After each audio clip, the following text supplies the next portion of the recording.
Beliau adalah founder dari Kekologi dan Keku memiliki 2,6 juta followers di TikTok dan setiap kontennya menembus puluhan juta views dan membangun bisnis miliaran bermodal TikTok dan konten storytellingnya. Selain itu, baru kamu makan Manda itu dihabisin nih sayur river dan membangun konten yang sangat solid dan akhirnya bisa viral ataupun tembus FYP dengan konsistensi di TikToknya. Dan gak ketinggalan, bisnis kuenya ini pun viral hingga diliput berbagai media. Wow, keren banget ya teman-teman ya informasi dari pembicara pertama kita. Namun yang lebih spesial adalah kali ini akan ditemani oleh Vicky, ya, founder dari Standard Connect Academy dalam sesi talk show bersama Kak Sonia Basil. Oke, tanpa menunggu lama lagi, mari kita sambut dengan meriah Kak Sonia Basil dan Vicky. Kasih api-api teman-teman. Oke, halo semuanya. Halo. Semuanya. Aku mau make sure dulu nih, mau mastiin apakah video dan audionya aku sama Cisonia aman? Kalau aman boleh dong kasih jempol atau komen aman supaya aku sama Cisonia tahu. Oke, aman ya? Aman ya teman-teman ya, luar biasa loh, dari tadi aku lihat semangat antusiasnya, itu kolom chat nggak berhenti-hentinya kasih emoji api-api ya, sampai beragam emoji. Ramai banget ya. Iya, luar biasa ramai banget nih malam hari ini. Nah, sambil aku mau kenalin diri dulu ya, pastinya buat teman-teman di sini udah tahu ya kalau aku siapa ya. Kemarin kita udah ikut yang Day One. Nah, di sini ada kita di join sama Cisonia. Tadi sudah dikenalkan oleh Cory ya. Jadi siapa nih teman-teman di sini yang udah follow akunnya TikTok Cisonia Basil di TikToknya atau di Instagram, boleh absen di komen ya, biar aku tahu. Oh, banyak ya ternyata ya. Banyak banget. Wah. Thank you, ini apa luar biasa loh semangatnya loh. Oke, Ci. Nah, gimana nih Ci? Apa kabarnya? Aku lihat kayaknya barusan 3 jam lalu baru nge-live ya di TikTok ya. Iya, kamu ngeliat ya? Ini tadi aku baru aja nge-live itu bikin kue. Terus ya, ini ada yang bilang juga di kolom chat baru aja nonton TikTok live-nya. Luar biasa loh, masih semangat gitu ya malam hari.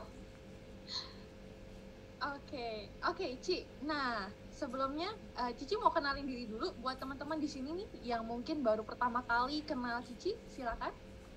Oke, salam kenal semuanya. Selamat malam. Ada kata pepatah ya, tak kenal maka tak sayang. Makanya kita kenalan dulu. Untuk yang belum tahu aku, perkenalkan nama aku Sonia Basil. Aku adalah founder dari Kekologi dan Keku Jakarta. Dan kebetulan dari akhir 2020 aku start sebagai content creator di TikTok, yang which is sekarang aku merambah juga ke platform-platform lain, tapi khusus hari ini kita bakal ngebahas seputar TikTok bareng sama Sika. Yeay, teman-teman yang semangat boleh dong kasih api-api lagi nih di kolom chatnya biar aku bisa lihat. Oke, ya sebelumnya thank you Cisonia udah mau ngisi nih di Sika, berbagi sama Sika Family ya di sini ya. Nah, Ci, aku penasaran nih, kan banyak dari member kita ini baru pertama kali, banyak yang baru cuma bikin akun Instagram, jadi baru merambah ke TikTok nih pertama kalinya. Nah, pasti kan Cisonia juga ada nih momen-momen pertama kali ya terjun ke TikTok. Itu gimana sih Ci awal mulanya? Pertama kali Cici tembus FYP atau viral itu kapan? Dan gimana strategi Cici pas awal-awal ngebangun konten di TikTok gitu? Karena banyak banget nih pemula dan teman-teman yang baru mulai di sini. Oke, well sebenarnya pas aku awal masuk sebagai content creator itu actually I can tell itu kecelakaan. Jadi maksudnya aku sendiri tuh kayak waktu pas aku pertama kali masuk ke memulai konten creating itu aku juga trial and error. Maksudnya ada kayak konten-konten yang pertama kali aku mulai itu kayak nggak langsung. Maksudnya kalau sekarang kan kalian lihat aku bikinnya konten storytelling, tapi kalau dulu itu jadi pas pertama-tama aku tuh mulainya masuk dari kayak konten how to, jadi tutorial yang how to step by step. Terus habis itu aku coba juga lifestyle, terus aku coba transition. Jadi maksudnya semua tipe-tipe konten aku cobain gitu. Nah, terus akhirnya dari trial and error itu aku nemuin, oh ternyata konten yang yang bener-bener penonton aku, audiens aku bisa enjoy, itu tipenya adalah storytelling gitu. Dimana waktu itu aku coba pertama kali itu aku coba post, kalau misalnya kalian beberapa ada yang follow aku dari Instagram Cakeology, jadi dulu di Cakeology itu setiap malam kita tuh kayak selalu posting di story tutorial proses pembuatan kue dari awal sampai akhir kayak gitu, tapi berupa time lapse. Dan aku inget banget kayak 2, 4, 3 tahun lalu orang-orang tuh benar-benar selalu nontonin banget. Jadi maksudnya Cakeology sendiri waktu itu kayak terkenalnya karena kita sering bikin tutorial behind the scene, kayak proses pembuatan kuenya dari awal sampai akhir, dimana orang-orang tuh jadi kayak ngerasa video itu tuh nggak cuma satisfying doang, tapi ada kayak added value-nya, which is kayak proses pembuatan kuenya aku sharing gimana caranya bikin ini, gimana caranya bikin itu, gitu. Dan konsep itu aku coba terapin di Cakeology. Jadi bener-bener tutorial juga, proses dari awal sampai akhir, tapi berupa time lapse. Dan waktu itu karena aku jujur aku sendiri nggak pede sama suara aku sendiri, akhirnya untuk storytelling itu aku bikinnya berupa teks. Jadi aku kayak cuma dari video yang misalnya berapa menit itu aku press jadi kayak ceritanya dalam 1 menit, tapi waktu itu aku videonya itu berupa teks gitu. Jadi ceritanya tuh berupa teks dari awal sampai akhir tapi berupa teks. Nah sampai akhirnya aku sering nontonin juga nih, aku sering mempelajari juga tipe-tipe konten yang viral di TikTok itu seperti apa, dan ternyata kebetulan banyak banget konten-konten yang storytelling atau kayak orang tuh ngomong, jadi kayak dia tuh interact langsung sama audiensnya. Nah dari situ akhirnya aku coba untuk kayak keluar dari comfort zone-nya aku, akhirnya aku coba untuk kayak voice over langsung gitu. Nah ketika aku coba voice over ternyata feedbacknya jauh lebih bagus lagi, karena memang maksudnya orang tuh bisa melihat proses pembuatannya dari awal sampai akhir seperti apa, tapi mereka tuh bisa mendengarkan langsung ceritanya tuh seperti apa. Jadi bukan kayak mereka harus pause atau buat bacain ceritanya, tapi ini mereka tuh benar-benar bisa kayak nonton film gitu dari awal sampai akhir. Itu kayak kita didongengin atau diceritain. Nah itu yang bikin pattern itu yang akhirnya aku adaptasi sampai sekarang ini. Dan menurut aku untuk teman-teman semua yang baru mulai merambah ke dunia content creating juga gak ada salahnya untuk trial and error. Kalian coba, maksudnya kalau dari point of view aku mungkin konten yang tepat atau yang terbaik untuk aku itu berupa storytelling. Tapi kalau tiap orang kan mungkin beda-beda ya, jadi kayak mungkin kalian bisa coba dulu nih trial and error, cobain lah beberapa tipe konten, jadi kalian tahu yang tipe seperti apa sih yang paling cocok sama kalian gitu. I see. Wah, menarik ya, ternyata awal mulanya itu justru edukasi ya, step by step gitu, tutorial ya. Itu setelah berapa lama sih kurang lebih akhirnya menemukan pola kalau ternyata konten storytelling gitu yang cocok gitu? Untuk sampai aku benar-benar nemuin tipe konten yang storytelling itu mungkin waktu itu setelah trial and error aku nggak terlalu inget jelas, tapi maksudnya kayak itu pas kan aku baru mulai masuk ke TikTok itu kan kayak 2020 awal gitu. Terus habis itu setelah kayak coba beberapa kali ketemu di situ, ternyata di situ viral, ya udah aku lanjutin terus di situ. I see. Jadi banyak trial and error-nya gitu ya.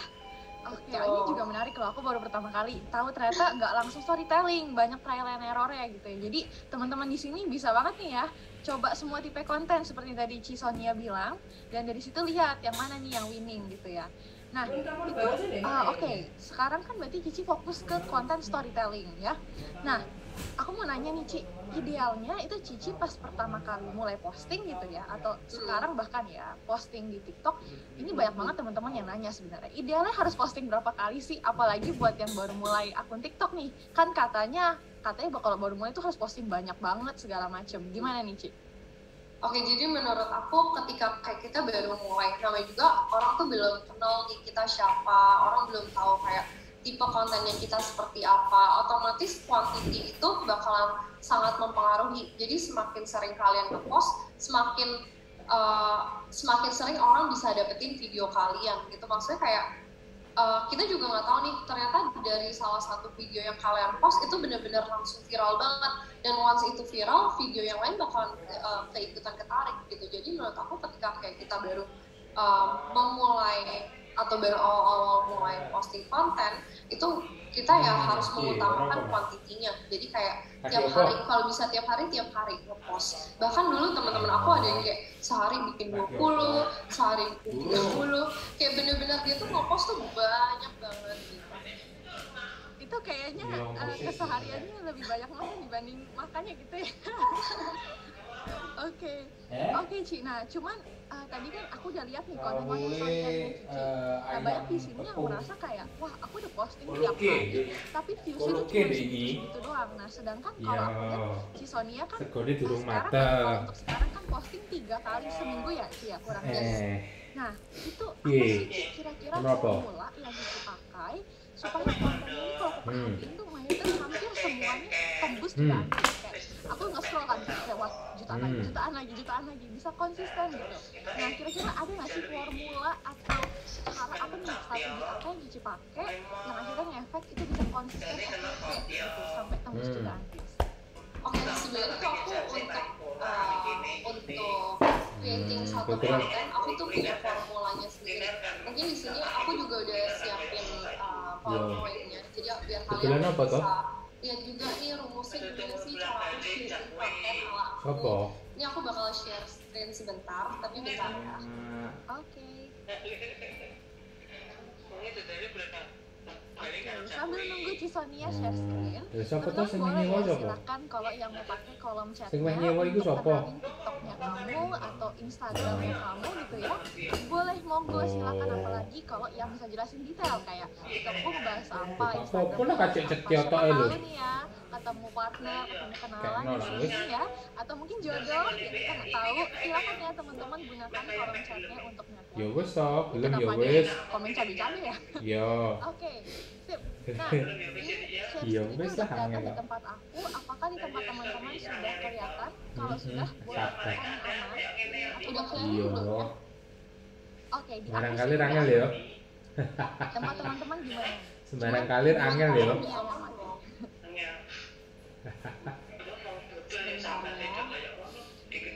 Gak apa-apa lah, yang penting sehat.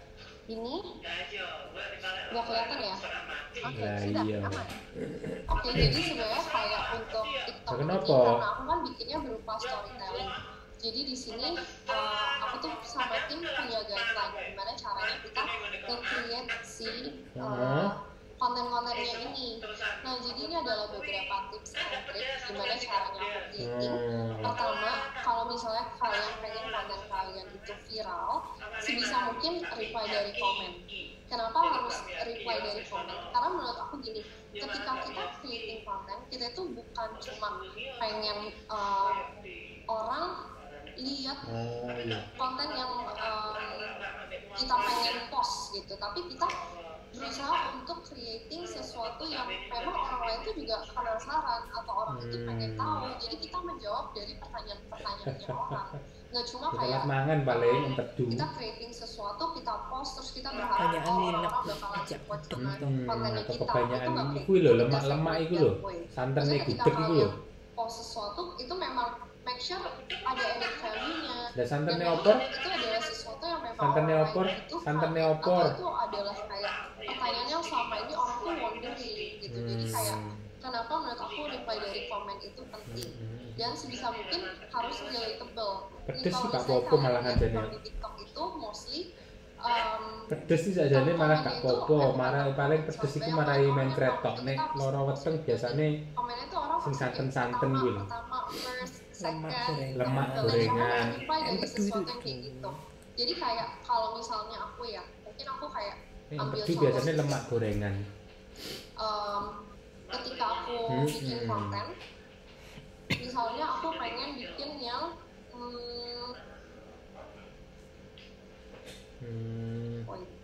ya iki piye iki mangan apa iki? Nih, jadi orang kayak ada yang ora udan. nih misalnya dia bilang kayak warna gitu, serak karuan. kok jarang ya bikin kue bentuknya kotak gitu. Dan itu top comment. Nah, ini mangan apa malam? Kayak banyak banget yang nge-like atau kayak nitip di komen itu.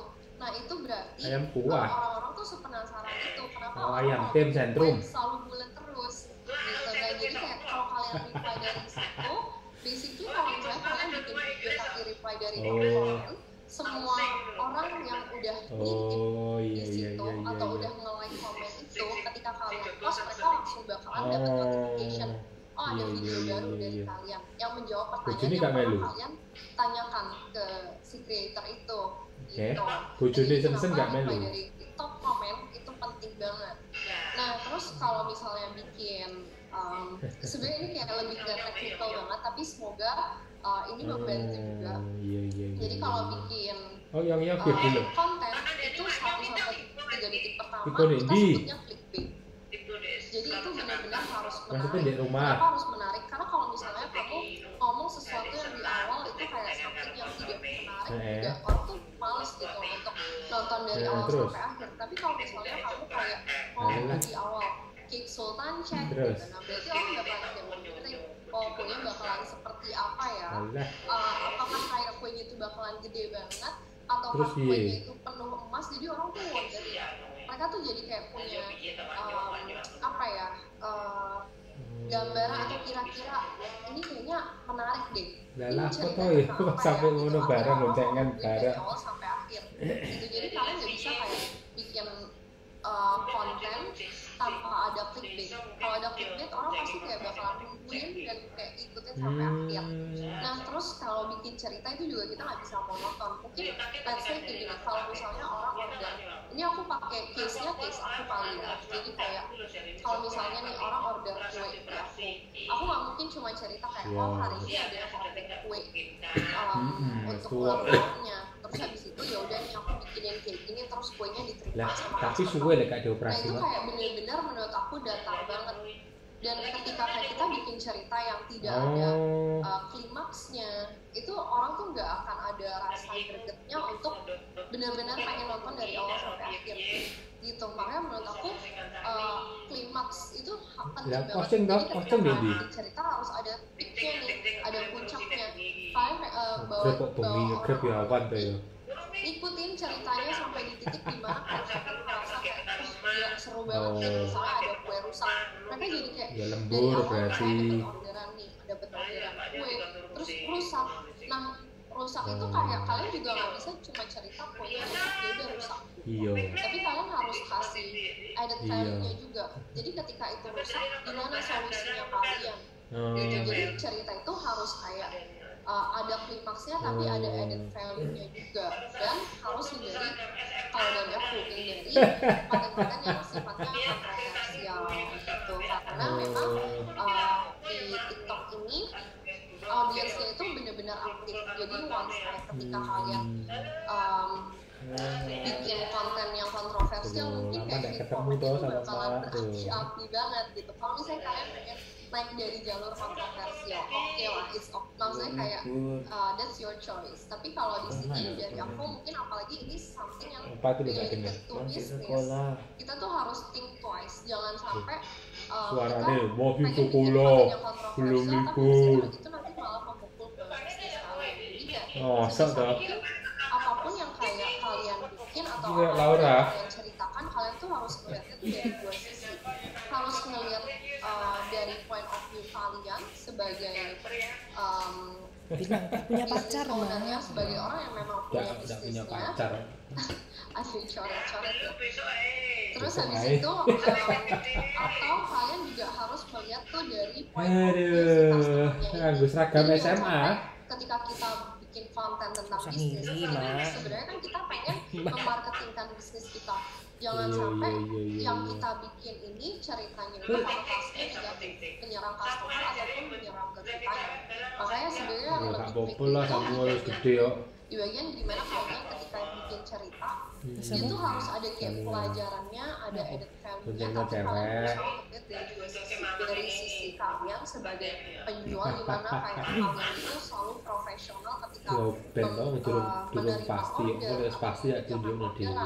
dan kalian juga cerita dari point of view customer gimana cara kalian tuh dari produk kalian atau dari jasa kalian itu memang bisa membantu customer win Lah beasiswa yang ngono jadi to kayak mesti. ini yang Beasiswa yang menurut ngono. aku challenging partnya gitu. Iya. Nah terus yang mungkin ini aku bisa ke slide wait ya nih jadi di TikTok itu ada bagian captions, ada handphonemu bagian apa? thumbnails. Nganggo apa tuh iki, itu Mak? sebenarnya Teleponmu semua iki? punya fungsinya masing-masing. Telkomsel ta? By the way, untuk semua yang pengen screenshot ini kalian Welek ngono lho sinyale internetnya welek pol. memang hari ini aku present di sini karena aku pengen share ke kalian juga, jadi kalau misalnya kalian pengen screenshot guideline-nya Telkomsel silahkan. wae lah.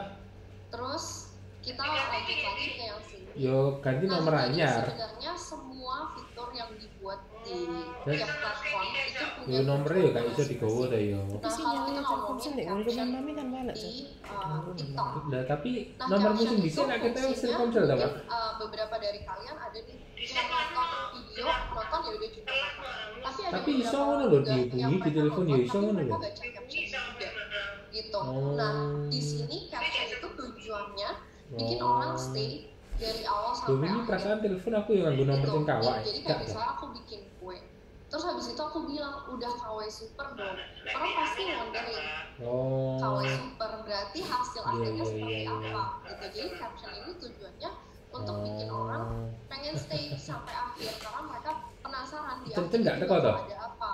Nah seperti kayak misalnya nih aku Oh, wis balik, lah kok bikin cepet kan? lagi. Jujur kalau dapet yang kayak gini aku nggak tega Oh. potongnya. Nah nanti orang juga jadi penasaran Tak sama seru. hasil akhirnya. Memang di akhir itu hasilnya bakalan kayak gimana? Kenapa nggak tega buat potong gitu? Jadi orang tuh kayak wondering dan mereka bakal ngikutin dari cerita dari awalnya sampai Apa? akhir kayak gitu. Dan thumbnail Mayu, ini juga Mayu penting sehat. banget. Kenapa? Karena misalnya kayak gini ketika Oh, sepi. orang dapet Sepi.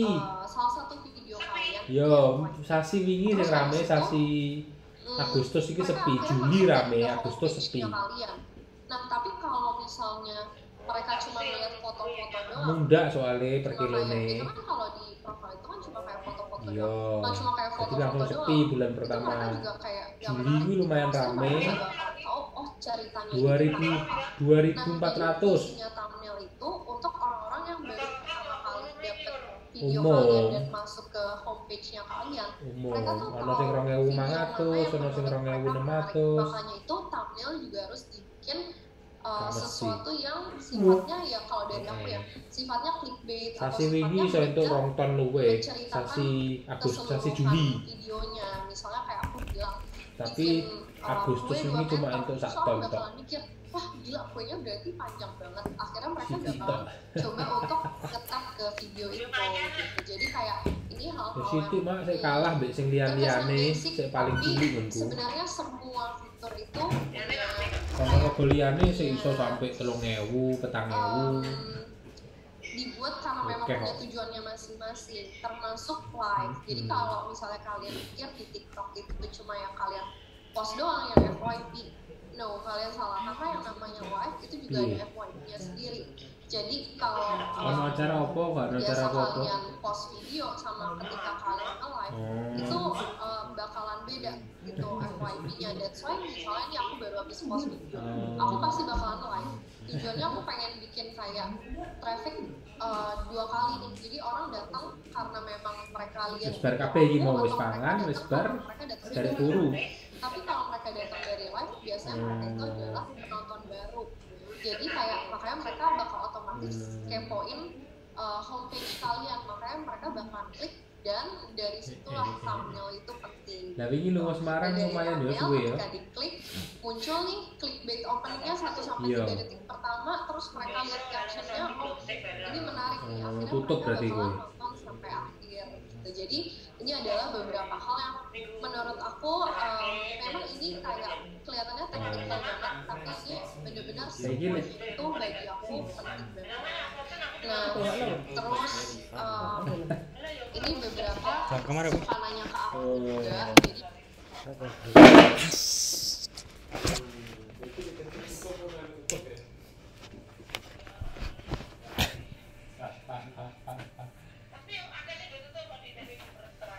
Oh,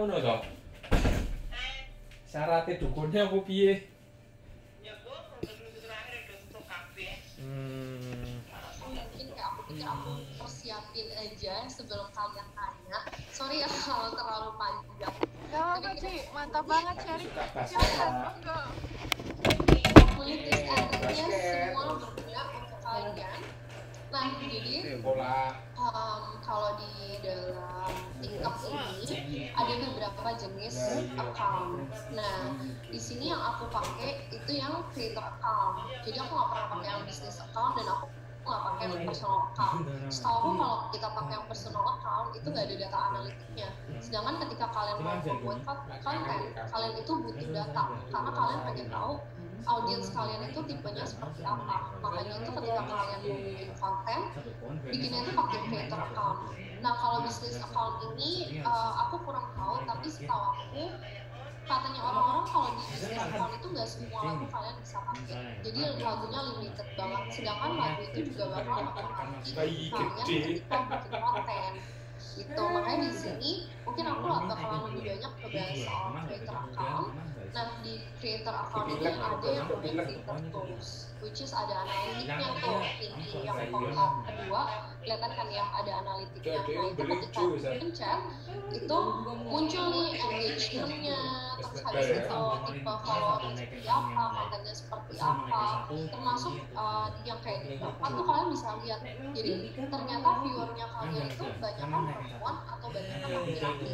Terus habis itu usianya berapa atau kayak top territoriesnya itu dari daerah mana, karena itu penting banget. Let's say kayak gini, kalau misalnya ternyata konten yang kalian buat itu top territoriesnya bukan warga Indonesia, ternyata top territoriesnya adalah warga Singapura. Nah otomatis kalian harus switch kontennya kalian pakai bahasa Inggris. Kenapa? Karena audiensnya kalian bukan di Indonesia tapi di Singapura kayak gitu. Jadi kayak ini hal-hal yang kelihatannya sepele tapi sebenarnya menurut aku data itu penting banget. Dan termasuk di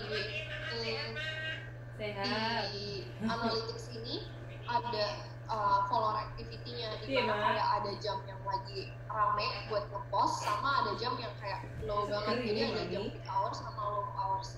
Nah ketika kalian posting video di TikTok, nah 1 jam pertama itu menurut aku crucial banget. That's why jam itu penting, jam itu mempengaruhi.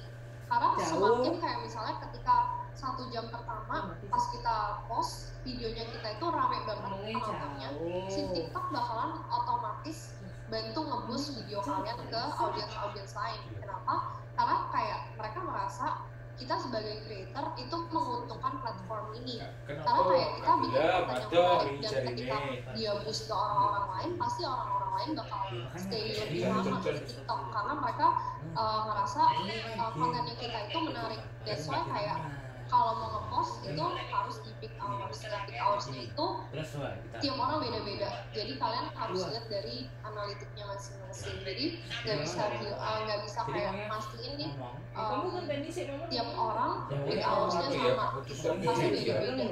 Belum tentu sama. Ada yang mungkin peak hoursnya malam, ada yang ternyata peak hoursnya di siang kayak gitu. Mungkin kalau aku karena makanan jadi kayak lebih banyak peak hoursnya itu di jam makan siang, around makan siang sama around makan malam kayak gitu. Makanya biasanya aku kayak postnya itu di around 11.30 atau kayak around 5.30 gitu. Jadi sebelum puncaknya banget tapi kayak setengah jam sebelumnya. Terus satu lagi ini terakhir. Nah, ada yang suka nanya nih, hashtag itu sebenarnya berpengaruh nggak sih? Hashtag itu berpengaruh. Ini hilang 1. Aduh, suara bocor ya. Yang habis duluan menang. Tapi kalau gini cuma bisa naikin 1. Boleh nunggu menang. Udah aman ya. Bisa. Ya. Oke, jadi hashtag itu nggak berpengaruh kalau videonya kalian nggak relevan. Nah, kalian tahu videonya kalian relevan atau enggak itu dari mana? Jadi yang namanya hashtag itu kalau dibuka, dia tuh biasa ada keterangannya. Nah, jadi kalau misalnya video yang kalian buat itu tidak sesuai sama keterangannya, itu otomatis TikTok ini pintar, jadi dia nggak akan bantu fokus kalian karena dia udah kayak mengkategorikan campaign-nya dia untuk makanan nih misalnya. Dia udah yang dia boost ya video-video makanan, yang mungkin campaign untuk makanan yang dia boost adalah video-video misalnya dance lah atau video-video um, fashion, transition gitu-gitu nggak mungkin. Jadi kayak semua tuh punya kategorinya masing-masing gitu. Sama sound itu juga mempengaruhi.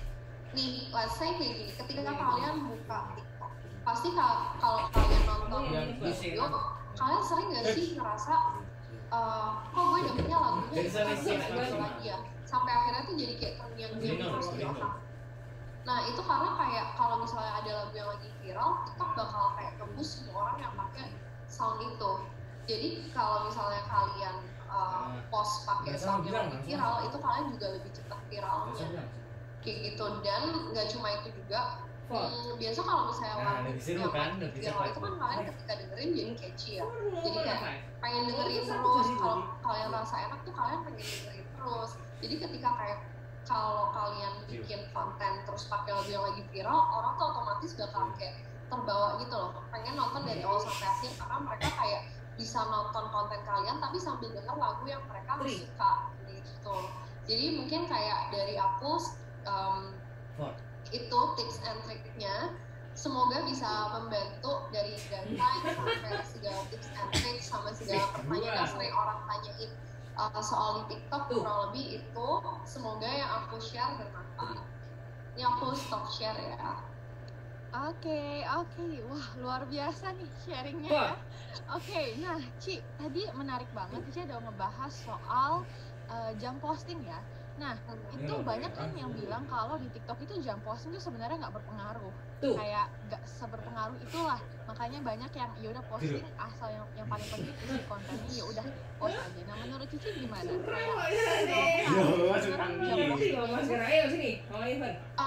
Aku a bit kurang agree ya sama ya mungkin waktu itu aku juga sering dengar sih. Jadi katanya orang-orang jam posting itu nggak mempengaruhi.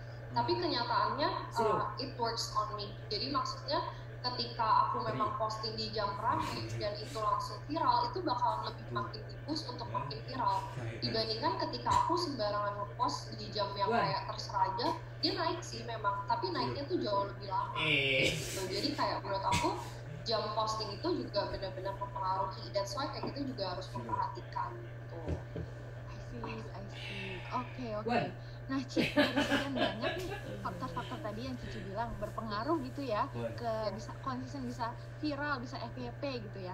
Nah, aku penasaran dari sekian banyak itu menurut Cici apa sih faktor psikologis yang menurut Cici itu yang bikin orang mau nonton video Cici dari awal sampai akhir, atau bisa dibilang kayak faktor terpenting lah yang kayak pokoknya kalau sampai faktor ini nggak maksimal, hashtag dan lain-lainnya itu pun ya nggak ada gunanya kayak gitu.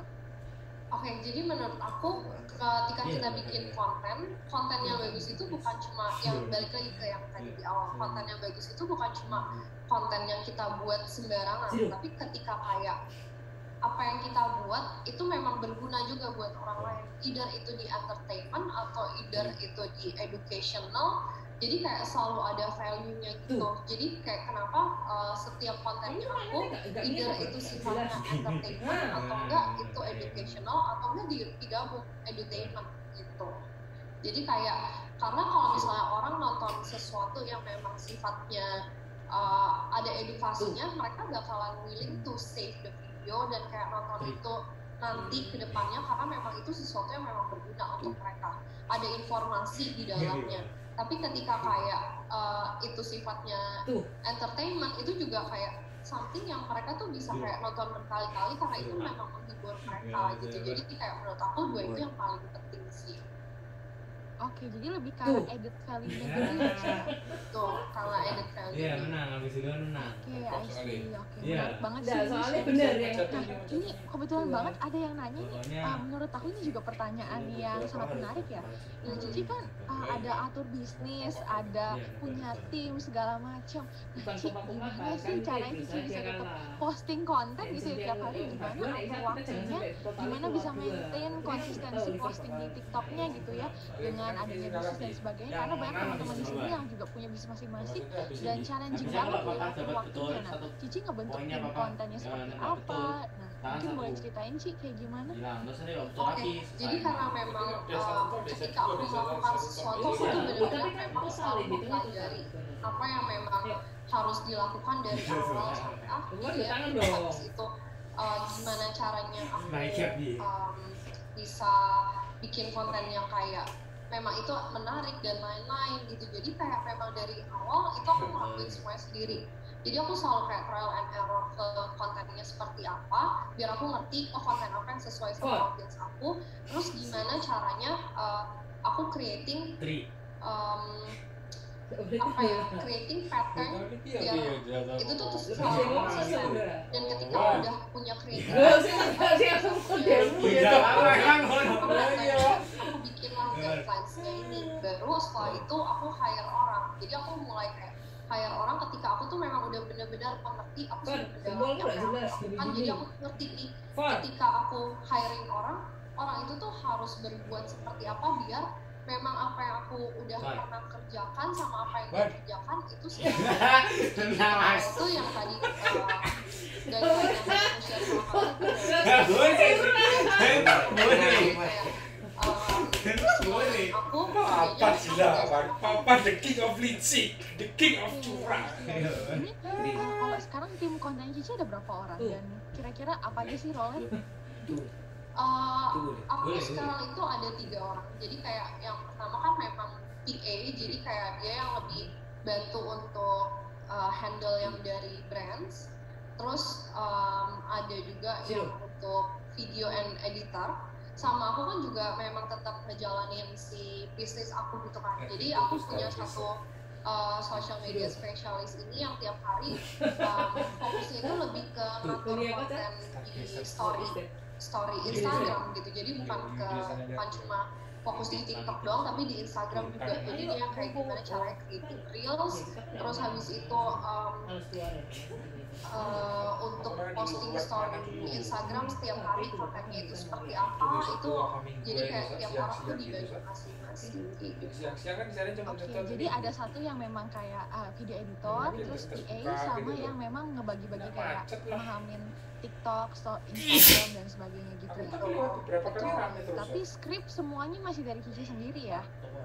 Enggak, actually kita kerjanya bareng-bareng. Jadi biasanya kayak ketika ada, misalnya kita mau bikin story nih, mungkin kayak aku sambil take video aja nih, terus habis itu nanti hasil jadinya seperti apa, kita biasanya foto dulu nih. Karena maksudnya kan kita belum tahu dari klien atau dari customer bakal kasih kita foto atau videonya atau enggak gitu. Jadi biasanya kayak ya udah yang kue-kue yang aku rasa oh ini menarik banget, ini kayak challenging banget, ini selalu ada cerita di dalamnya.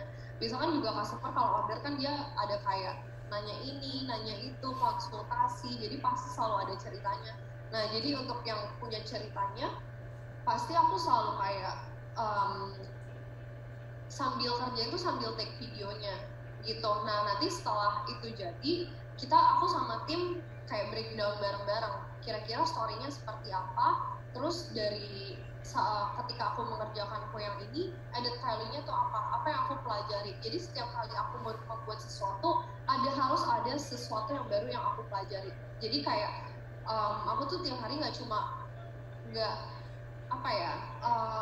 kayak robot gitu, maksudnya kayak ngejalanin kue itu, ngejualan kue itu atau bikin kue itu cuma kayak ya udah gitu, tapi kayak selalu harus ketika memang buat kue yang sama harus ada sesuatu yang baru atau ada sesuatu yang aku pelajari dari situ gitu. Jadi kayak biar aku sama tim tetap making progress. Jadi kalau misalnya aku kayak tahu nih ada teknik baru, aku share sama tim dapur aku, tapi kayak nggak cuma sama mereka, jadi aku share juga sama audience di TikTok ketika kita creating content, which is yang edit value-nya itu gimana. Misalnya kayak dari kue bulat ini bikin kue kotak, gimana nih cara bikin kue kotak, ada kayak yang jadi challenge-nya, terus gimana cara tips and triknya biar bikin ini tuh kuenya benar-benar kelihatan estetik banget gitu.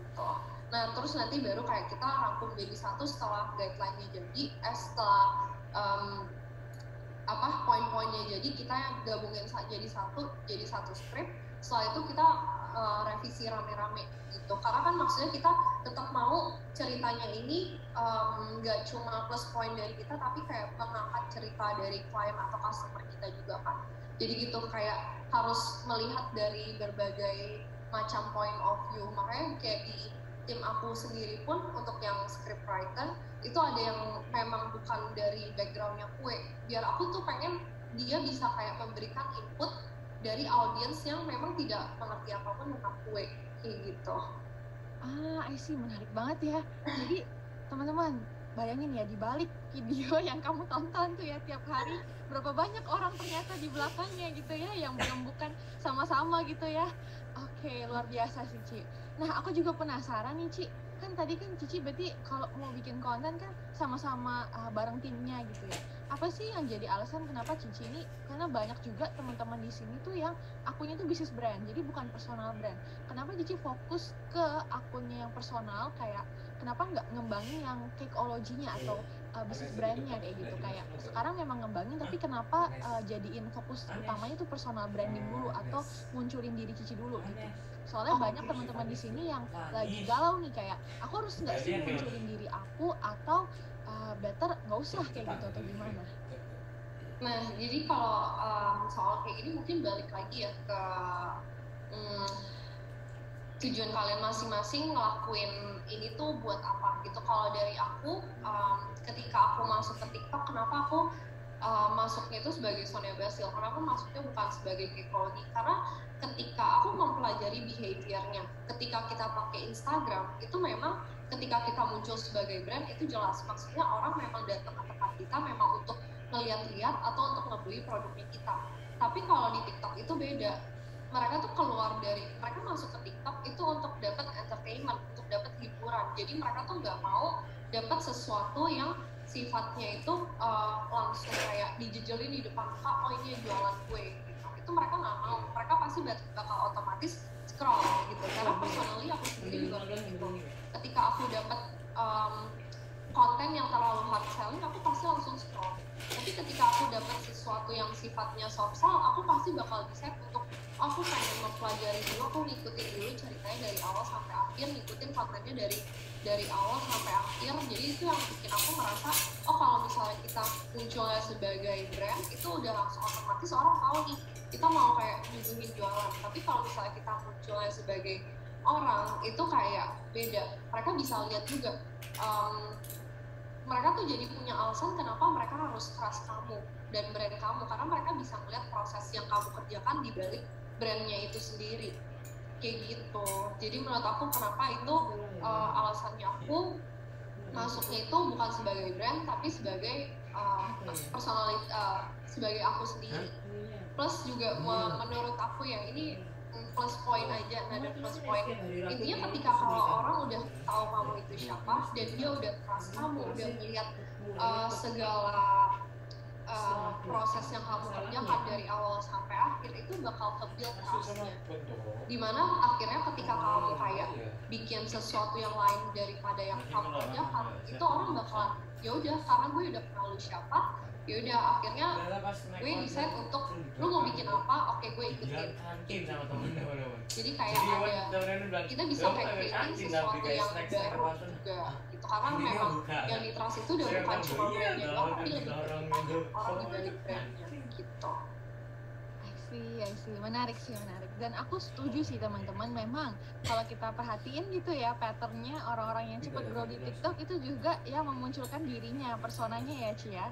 Nah, tapi Ci, bisa nggak sih, possible nggak sih buat teman-teman di sini yang mungkin nggak mau munculin dirinya sendiri untuk tetap bisa grow di TikTok? Dan kira-kira menurut Cici itu apakah possible atau enggak? Dan gimana tuh caranya? Possible banget, tapi mungkin kayak caranya itu yang lebih sulit ya. Maksudnya kayak kalau misalnya kita mau kayak fokus ke barangnya doang atau ke jasanya doang tanpa kayak kelihatan kita, yang mungkin kita bisa kayak pakai talent lain atau kayak pakai ya kita istilahnya kita hiring orang gitu. Kenapa sosok figur orang itu penting? Maksudnya walaupun kita jualan, kita munculnya sebagai brand, tapi at least harus ada kayak satu sosoknya ini nih yang benar-benar mereka kayak bisa lihat terus-terusan untuk mereka trust. Karena memang kayak pada dasarnya manusia itu kita cuma bisa trust sama sesuatu yang sifatnya benda hidup, kita nggak bisa trust sama benda mati. Jadi kenapa ketika kayak kita ngelihat satu brand, tapi kita tahu nih orang di baliknya siapa, itu bikin kayak kita makin trust sama brandnya gitu, karena kita tahu siapa yang bikin brand ini, produknya seperti apa dan dia mengerjakan produk ini seperti apa, jadi kayak terbuild trust-nya gitu, dibandingkan kayak kita cuma let's say cuma taruh barang doang, nih barang kita videoin gitu. Nah itu kayak lebih susah gitu. Jadi kalau misalnya kalian gak bisa untuk kayak tampil di depan kamera, it's okay. Kalian bisa kayak cari cara lain. Salah satunya itu hiring talents. Karena banyak banget teman-teman aku yang ngelakuin itu juga. Kalau mereka memang gak mau muncul sendiri, ya udah mereka satu-satunya cara mereka hiring talents untuk muncul sebagai figur yang mewakilkan brandnya itu. Oke. Siap Ci, dan ini mungkin salah satu, aku mungkin sedikit nambahin juga banyak ya Ci ya, kalau aku perhatiin ya, nggak munculin mukanya tapi voice over atau suaranya dimainin di situ gitu ya. Jadi orang lebih kenalnya karena dari suaranya, dari pembawaannya, jadi tetap kerasa gitu ya sosok manusianya. Nah jadi itu mungkin teman-teman bisa coba juga ya. Nah luar biasa ini, by the way sharingnya nggak kerasa kita udah bentar lagi masuk ke sesi Q&A nih. Nah tapi sebelumnya aku mau nanya lagi, mungkin pertanyaan menjelang terakhir nih ya Ci, apa sih biggest challenge atau tantangan terbesar Cici untuk bertumbuh di TikTok atau untuk grow di TikTok, dan gimana cara Cici mengatasi tantangan tersebut dari sekian banyak nih, mungkin dari segi apa nentuin judulnya kah atau apanya kah, kira-kira apa sih tantangan terbesar Cici untuk grow di TikTok? Sebenarnya tantangan terbesarnya aku itu lebih kayak bukan karena faktor eksternal ya, tapi malah faktor internal. Karena aku sendiri, aku mengakui, aku dulu melabel diri aku sebagai introvert. Dimana jadinya aku merasa kayak aku sebagai anak introvert kayaknya nggak cocok banget nih kalau muncul di depan kamera. Kayak itu tuh bukan aku banget yang kayak harus muncul untuk do public speaking atau kayak untuk kayak bergaya-gaya di depan kamera. Aku tuh merasa itu bukan aku banget gitu. Tapi dimana ada poin-poin dimana aku merasa kayak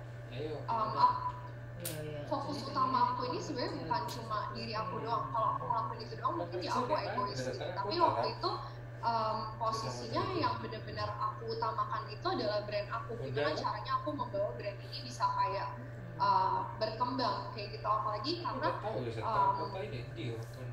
aku tuh lebih ke memikirkan orang-orang yang masuk ke dalam tim aku.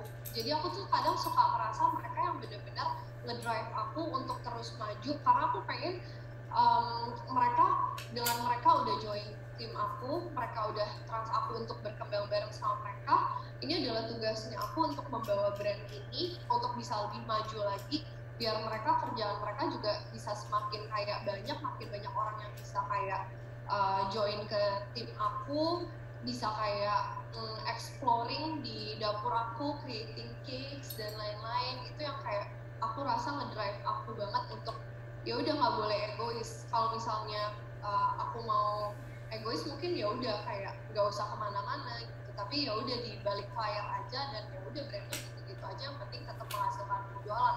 Tapi aku tuh ngerasa kayak ada mereka ini yang terus semangatin aku, yang terus trust aku, yang bikin aku tuh ngerasa kayak oke, gue nggak bisa stop di sini aja, gue harus kayak do more. Ini kayak harus ada bigger plan, harus ada bigger goal untuk membawa brand ini kayak makin dikenal banyak orang, makin banyak yang trust, akhirnya banyak yang anak-anak di luar sana yang mungkin baru lulus kuliah atau kayak lagi bingung mau kerja di mana, itu bisa join ke tim aku gitu.